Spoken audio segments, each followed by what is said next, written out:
তারেক রহমান বাংলাদেশে আসবে। যুবকদের আইডল, যুবকেরা ঈদের আনন্দ উৎসব পালন করতেছে বাংলাদেশে। এই বাংলার জমিনে আসবে, যুবকদের আনন্দের ঢল নেমছে, কারণ উনিও তো একজন যুবক। একটু জোরে বলুন ঠিক কিনা? উনি আসবে বাংলার জমিনে। তো ফেসবুকে ইন্টারনেটে ভাইরাল হয়ে গেছে। কি ভাইরাল? তারেক রহমান দেশের মাটিতে আসবে, তারেক রহমানের সাথে আরেকজন মেহমান আসবে। বলেন তো কি, কোন মেহমান? কোন মেহমান? হ্যাঁ, বিলালের বাচ্চা। একটু হাত তুলে আল্লাহু আকবার বলেন। বিলালের বাচ্চা মানে বিড়ালের বাচ্চা। তারেক রহমানের একটা প্রিয় একটা জিনিস, তার নাম বিড়াল। নাম রেখেছেন জেবো। কি নাম? জেবো। তো বিড়াল যদি লন্ডন থেকে বাংলাদেশে আসে, তারেক রহমানের পাসপোর্ট ভিসা আছে, তাহলে বিড়ালের তো নাই, বিড়াল পাস হবে না। এই জন্য তার নামে পাসপোর্টও করছে, ভিসাও করছে। স্যার ওইদিকে জানে, ওটাও জানে, কারণ একটা বস্তু আসতে গেলে তারও পাসপোর্ট ভিসার প্রয়োজন। এই যে জেবো আসতেছে বাংলাদেশের জমিনে লন্ডন থেকে, বিড়াল। জিনিসটা দেখতে একটা খারাপ মনে হয়, কিন্তু বিড়াল একটা হালাল বস্তু। বাংলাদেশের জমিনে যুবকের আইডল, ১.৫ যুগ ধরে যিনি বাংলাদেশের বাহিরে ছিলেন, তিনি সাবেক ৩ বারের প্রধানমন্ত্রীর সন্তান, যিনি সাবেক রাষ্ট্রপতির সন্তান, যিনি একজন সাবেক সেনা প্রধানের সন্তান, যার নাম তারেক রহমান। দীর্ঘ ১.৫ যুগ ধরে লন্ডনের মধ্যে অবস্থানরত ছিলেন। বিমানবন্দরে এসেই গেছেন, বিমানবন্দরে এসেই গেছেন। যেই দলেই করেন না কেন আপনি, তারেক রহমান যেহেতু বাংলাদেশের সন্তান, ৩ বারের সাবেক প্রধানমন্ত্রীর সন্তান, রাষ্ট্রপতির সন্তান, দেশের সন্তান, দেশের মাটিতে আসুক। ইলেকশনের মাধ্যমে, ভোটের মাধ্যমে যে যার কর্ম, সে তার কর্মের ফল পাবে। ভালো করলে ভালো পাবে, খারাপ করলে খারাপ পাবে। তো হবে ব্যালট পেপারের মাধ্যমে। জোরে বলুন ঠিক কিনা? ইতিপূর্বে আমরা যার যার সমর্থন, যার যার যেই সমর্থন, তাকে সেই পাকে ভোট দিবে। তবে একটি কথা বলবো ভাইজান, ভালো মানুষকেই নির্বাচিত করবেন আপনারা। যার মধ্যে নামাজ আছে, যার মধ্যে ভালো সুরত আছে, যার মধ্যে আল্লাহর ভয় আছে, তাদেরকেই সমর্থন আমরা করব। একটু চিৎকার দিয়ে জোরে বলুন ঠিক কিনা? একটু মারহাবা কর, আরো জোরে কর। কারণ একটা খারাপ মানুষকে যদি আপনি ভোট দেন, একটা বেনামাজি, একটা সুদখোর, একটা সুদখোরকে যদি সমর্থন করেন, পৃথিবীতে যত পাপ আছে সব থেকে মহাপাপ হচ্ছেন সুদ। সুদের ৭০টা গুনাহ, তার মধ্যে বড় গুনাহ হচ্ছেন মায়ের সাথে জেনা করা, আর সব থেকে ছোট গুনাহ হচ্ছেন আল্লাহর সাথে যুদ্ধ করা। নাউজুবিল্লাহ কর। প্রিয় ভাইয়েরা আমার, প্রিয় বন্ধুরা আমার, একটু দিলের কান লাগাইয়া শোনেন। তারেক রহমান বাংলাদেশে আসবে। যুবকদের আইডল, যুবকেরা ঈদের আনন্দ উৎসব পালন করতেছে বাংলাদেশে। এই বাংলার জমিনে আসবে, যুবকদের আনন্দের ঢল নেমছে, কারণ উনিও তো একজন যুবক। একটু জোরে বলুন ঠিক কিনা? উনি আসবে বাংলার জমিনে। তো ফেসবুকে ইন্টারনেটে ভাইরাল হয়ে গেছে। কি ভাইরাল? তারেক রহমান দেশের মাটিতে আসবে, তারেক রহমানের সাথে আরেকজন মেহমান আসবে। বলেন তো কি, কোন মেহমান? কোন মেহমান? হ্যাঁ, বিলালের বাচ্চা। একটু হাত তুলে আল্লাহু আকবার বলেন। বিলালের বাচ্চা মানে বিড়ালের বাচ্চা। তারেক রহমানের একটা প্রিয় একটা জিনিস, তার নাম বিড়াল। নাম রেখেছেন জেবো। কি নাম? জেবো। তো বিড়াল যদি লন্ডন থেকে বাংলাদেশে আসে, তারেক রহমানের পাসপোর্ট ভিসা আছে, তাহলে বিড়ালের তো নাই, বিড়াল পাস হবে না। এই জন্য তার নামে পাসপোর্টও করছে, ভিসাও করছে। স্যার ওইদিকে জানে, ওটাও জানে, কারণ একটা বস্তু আসতে গেলে তারও পাসপোর্ট ভিসার প্রয়োজন। এই যে জেবো আসতেছে বাংলাদেশের জমিনে লন্ডন থেকে, বিড়াল। জিনিসটা দেখতে একটা খারাপ মনে হয়, কিন্তু বিড়াল একটা হালাল বস্তু। নবী করিম সাল্লাল্লাহু আলাইহি ওয়াসাল্লাম বিড়ালকে ভালোবাসতেন। সুবহানাল্লাহ বলেন। নবীর একজন সাহাবীর নাম ছিলেন হযরত আবু হুরায়রা। আবু হুরায়রা রাদিয়াল্লাহু তাআলা আনহুর আগের নাম ছিলেন আব্দুর রহমান। আবু হুরায়রা আগের আব্দুর রহমান চাদরের ভিতরে একটা বিড়াল নিয়ে আল্লাহর নবীর কাছে আসছিলেন। আল্লাহর নবীর সামনে আসার পরে তার ভিতর থেকে, চাদরের ভিতর থেকে বিড়ালটা নেমে পড়ছে। আল্লাহর নবী ইয়া আবি হুরায়রা বলছিলেন, এ বিড়ালের বাবা। সেই দিন থেকে আব্দুর রহমানের নাম বাতিল হয়ে আবু হুরায়রার নাম পড়ছে। একটু চিৎকার দিয়ে জোরে কোন আল্লাহু আকবার। রসুলের বিড়াল পালতেন রসুল। রসুল যেই গাড়ির মধ্যে বিড়াল থাকবে সেই বাড়িতে অনেক মানুষ মনে করে এটা নাপাক বস্তু, না, এটা নাপাক কোনো বস্তু না। বিড়াল নবীর এবং সাহাবায়ে কেরামদের মধ্যে অনেক প্রিয় বস্তু। মক্কা মদিনায় যারা গেছেন দেখছেন বিড়াল ছিল, নামাজের মধ্যেও বিড়াল দেখা যায়। কিছুদিন আগে আমরা একটা নামাজের ইমামকে দেখছিলাম নামাজরত অবস্থায় ইমামের পা দিয়ে মাথার মধ্যে চড়ে বিড়ালটা চড়ছে। ইমাম সাহেব নামাজের তাকবীরে তাহরিমা বেঁধে কোরআন শরীফ পড়তেছিল, বিড়ালটা ইমামের গালের মধ্যে যায় সমানে চুমু খাচ্ছে। সুবহানাল্লাহ জোরে কর। ইন্টারনেটে ভাইরাল হয়ে গেছে। ওই দেশের ইমাম, রাষ্ট্রীয়ভাবে ওই দেশের সরকার তাকে বড় সনদ দিয়েছে, তাকে পদক দিয়েছে যে আসলে মানুষের চরিত্র এমনই হওয়া দরকার যে একটা চতুর্থতম মাখলুক যেন মানুষের ব্যবহারে তারা যেন মুগ্ধ হয়। একটু জোরে কর আল্লাহু আকবার। রাসূল করিম সাল্লাল্লাহু আলাইহি ওয়াসাল্লামের পালিত একটি বিড়াল ছিল বাড়িতে। একটু জোরে কর আল্লাহু আকবার। রাসূল একবার যুদ্ধের ময়দানে যাচ্ছিলেন, যাওয়ার পরে আল্লাহর নবী পিছনে ঘুরে আসছেন, এসে বলছিলেন, আয়েশা, আমার পালিত বিড়ালটা গর্ভ অবস্থায় ছিল। সুবহানাল্লাহ বলেন। তাকে তুমি দেখে রাখিও। আল্লাহর নবী তো শুধু মানুষের নবী না, আল্লাহর নবী সমস্ত মাখলুকের নবী। একটু জোরে সুবহানাল্লাহ বলেন। আল্লাহর নবীর একটা পালিত উট ছিল, নাম ছিলেন আল আজবা। আল্লাহর নবী নিজের নামে রেখেছেন আল আজবা। আল্লাহর নবীর একজন সাহাবী আল্লাহর নবীকে একবার বলছিলেন, আবু হুরায়রা, আল্লাহর নবীকে, ইয়া রাসূলুল্লাহ, আমরা সাহাবায়ে কেরাম দামি দামি উঠে বেড়াই, আর আপনি এত দুর্বল উঠে বেড়ান কেন? আপনি ইচ্ছা করে, আপনি যদি অনুমতি দেন, আমি আপনাকে মদিনার সবথেকে দামি উটটা আপনাকে গিফট করব, দান করব। আল্লাহর নবী বলছেন, এই সাহাবী, নাম ছিলেন হযরত আবু আইয়ুব আনসারী, ডাক দিয়ে বলে, তুমি উট দিতে চাইছো, আমি নেই নাই, এর মধ্যে আমার উটের চোখ থেকে পানি পড়তেছে। একটু জোরে কর সুবহানাল্লাহ। কারণ আমি বিদায় দিতে চাইলেও এই উট আমাকে বিদায় দিবে না। আমি উট যখন এই ভাঙ্গা উটের মধ্যে চড়ি, তখন পৃথিবীর সবথেকে শক্তি পরিণত হয় আমার উটের শরীরে। একটু জোরে কর আল্লাহু আকবার। ভাইজান আমার, বন্ধুগণ আমার, আমার দিকে তাকান, কথাটা বলে আমি অন্য দিকে যাই। হযরতে উমর রাদিয়াল্লাহু তাআলা ফজরের নামাজ আদায় করলেন আল্লাহর নবীর পিছনে। নামাজের পরে হযরতে উমর আবু বকরের সামনে গেলেন, দুই পায়ের হাঁটু জমিনের মধ্যে গেড়ে বসলেন, ডাক দিয়ে বলে, ভাই উমর, আবু বকর, আমি আপনার ছোট ভাই, আপনি আমার বড় ভাই। সুবহানাল্লাহ। আপনি আল্লাহর নবীর আগে, আল্লাহর নবীর কাছে আগে কালেমা পড়ছেন, আমি পরে পড়ছি। আপনার আমলের দাম বেশি, আমার কম। আপনার কাছে আমার ছোট ভাই হিসেবে একটা আবদার আছে, একটু আমার আবদারটা পুরা করবেন। হযরত আবু বকর ডাক দিয়ে বলে, বলেন আপনার আবদারটা আগে কি, সাইজ কেমন, আমি আগে শুনি। হযরত উমর ডাক দিয়ে বলে, আমি উমরের সারা জীবনের যত নেক আমলের সওয়াব, আমি উমরের সারা জীবনের সওয়াবগুলো আমি আপনাকে দান করব। তার বিনিময়ে আপনি আবু বকরের একটা রাতের সওয়াব আপনি আবু উমরকে দান করবেন। সারা জীবনের সওয়াব আমি উমর দেব, আর আপনি তার বিনিময়ে একটা রাতের সওয়াব আমাকে দিবেন। সুবহানাল্লাহ। হযরত আবু বকর চোখ উঁচু করে বলে, কোন রাতের সওয়াবের কথা বলেন আগে। সুবহানাল্লাহ। আল্লাহর নবী তোমার একটা রাতের কথা বলছিল, যে তামাম পৃথিবীর নেক আমল এক পাল্লায়, আর আমার আবু বকর সিদ্দিকের এক রাতের আমল অপর পাল্লায়।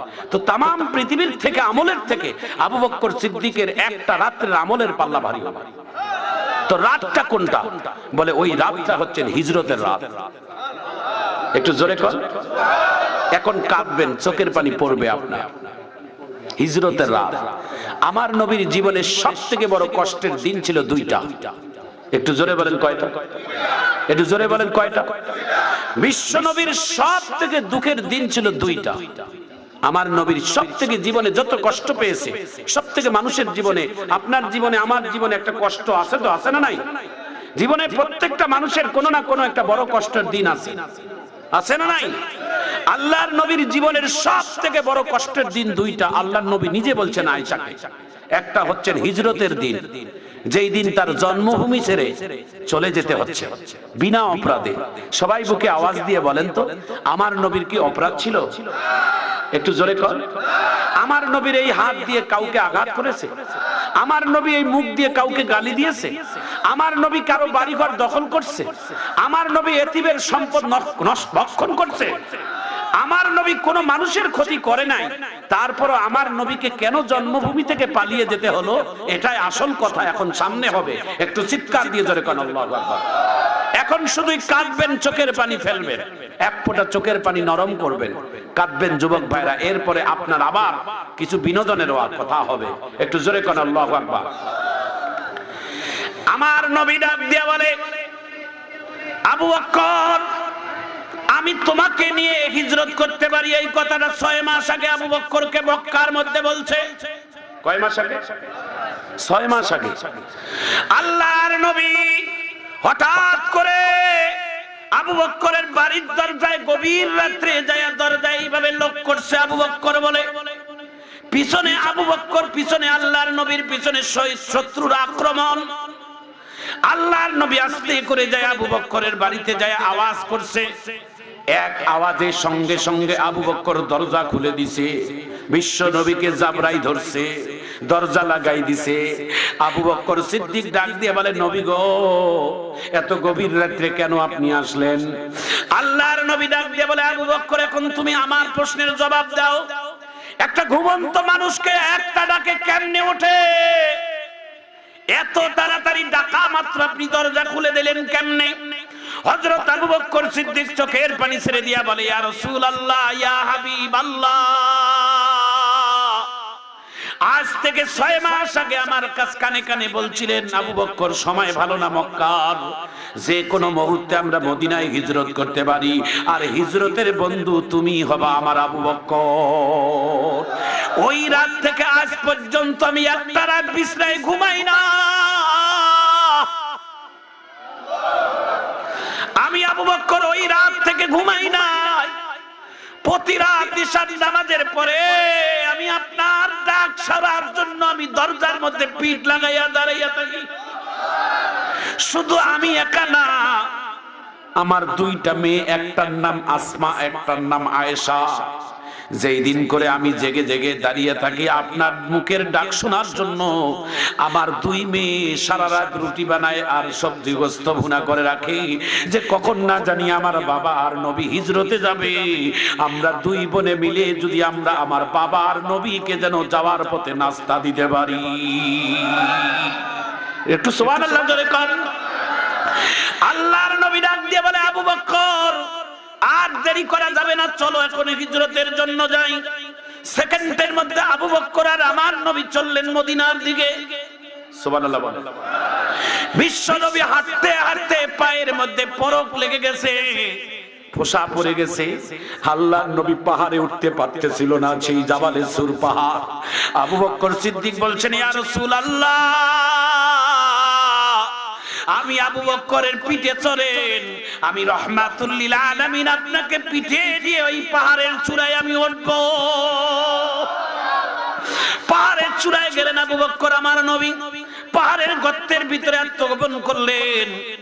কাফেরেরা পাহাড়ের মুখের মধ্যে যায় চতুর্দিকে তাকায়, আল্লাহর কি নীলা খালা, যেই কাফেরেরা আমার নবীকে টার্গেট করে পাহাড়ের চূড়ায় চড়ছে, চতুর্দিকে দেখে কিন্তু নিচের দিকে তাকায় না।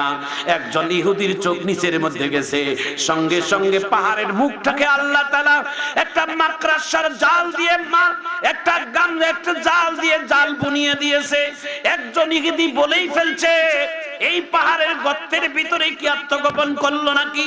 সঙ্গে আরেকজন ইহুদি তার গালের মধ্যে থাপ্পড় বসাই দিয়ে বলে, পাগলের বাচ্চা, যদি এই মুহূর্তে কোনো মানুষ যদি পাহাড়ের গর্তের ভিতরে প্রবেশ করে, তাহলে মাকড়সার জাল কেমনে থাকে? আল্লাহ বলেন, ওয়া মাকারু ওয়া মাকারাল্লাহ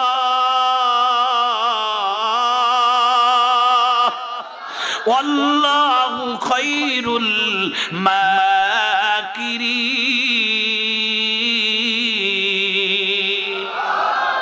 নদীরে কুল ভাঙে ও কুল করে, এই তো নদীর খেলা। সকাল বেলার ধ্বনি রে তুই ফকির সন্ধ্যা বেলা। হাত উঁচু করে সবাই একটা আরেকবার আল্লাহু আকবারের আওয়াজ দেন। সবাই আওয়াজ তুলে জোরে বলেন আল্লাহু আকবার। নারায়ে তাকবীর, নারায়ে তাকবীর। হাতে ঘন্টায় ঘড়ি দেখেন, আর 20 মিনিট সর্বোচ্চ আলোচনা হবে। একটু জোরে কর মারহাবা। এই 20 মিনিটে 20 ঘন্টার আলোচনা হবে। আপনারা কাঁদবেন, চোখের পানি পড়বে। একটু জোরে কর আমিন। যাদের মা বাবা নাই তারা কাঁদবেন একটু পরে। একটি ছেলে উঠবে না কিন্তু শোনা, উঠা যাবে না 20 মিনিট। একটু জোরে কর আমিন। আমার যুবক ভাইরা দেখেন পিছনে ধরে তাকান, প্যান্ডেলটা যুবক দিয়ে ভরে গেছে পিছনে। একটু যুবক ভাই, যুব সমাজ, তোমরা আমাদের কলিজা ভাইরে, তোমাদের জন্য আমি প্রাণ ভরা দোয়া করব রে যুবক। যুবকের ইবাদত আল্লাহর কাছে সবথেকে বড় পছন্দের। একটু জোরে কোন আল্লাহু আকবার। আল্লাহ তাআলা কিয়ামতের ময়দানে 3টা প্রশ্ন করবে।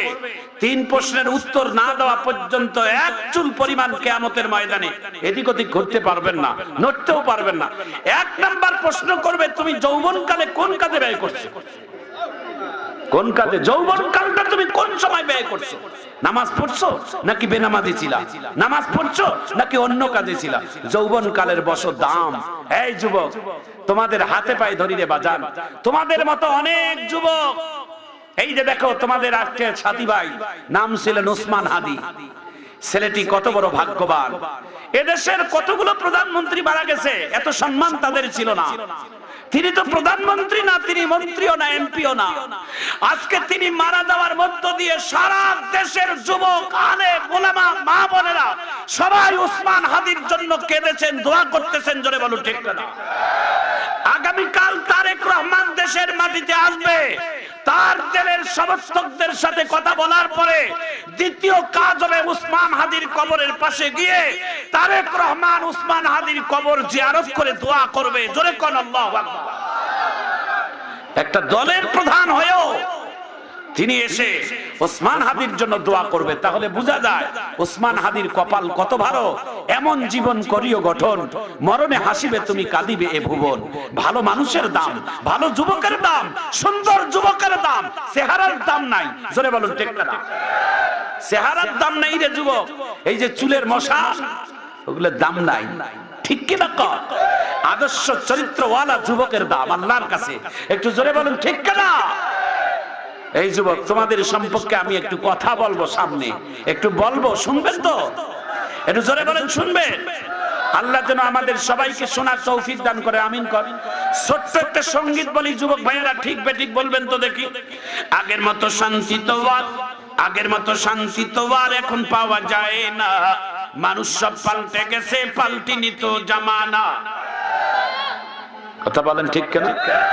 আগের মতো জামানা আছে, আছে, মানুষ পাল্টে গেছে, ঠিক কিনা? আগের মানুষগুলোর ব্যবহার, আগের মানুষের, আমরা প্রাইমারি স্কুলের স্যারদেরকে দেখছি, ওই আগের জামানার ছাত্ররা প্রাইমারি স্কুলের স্যার গেলে সাইকেল থেকে লাফ দিয়ে নেমে ছাত্ররা সালাম দিত, ঠিক কিনা?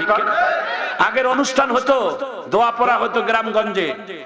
গ্রামের মাতাব্বর হুজুর যতক্ষণ পর্যন্ত বিসমিল্লাহ বলায় নাই কেউ খাইতে সাহস পাইতো না, ঠিক কিনা? এখন ওগুলো আছে? মুরব্বীদের কথা মানে? ইমামে দোয়া করে আর মুসল্লিরা খায়।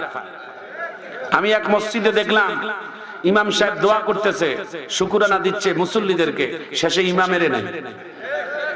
কথা কোন ঠিক কথা? সব উল্টা। কিছুদিন আগে ঢাকার এক পাইলটের মাহফিল করলাম, তো উনি বলল, হযরত আপনারা মাঝে মাঝে কথা বলেন যে আগের মতো জিনিসের স্বাদ নাই। আমি বলবো এটা রং কথা। আমি বললাম কেন স্যার? কয় স্বাদ ঠিকই আছে,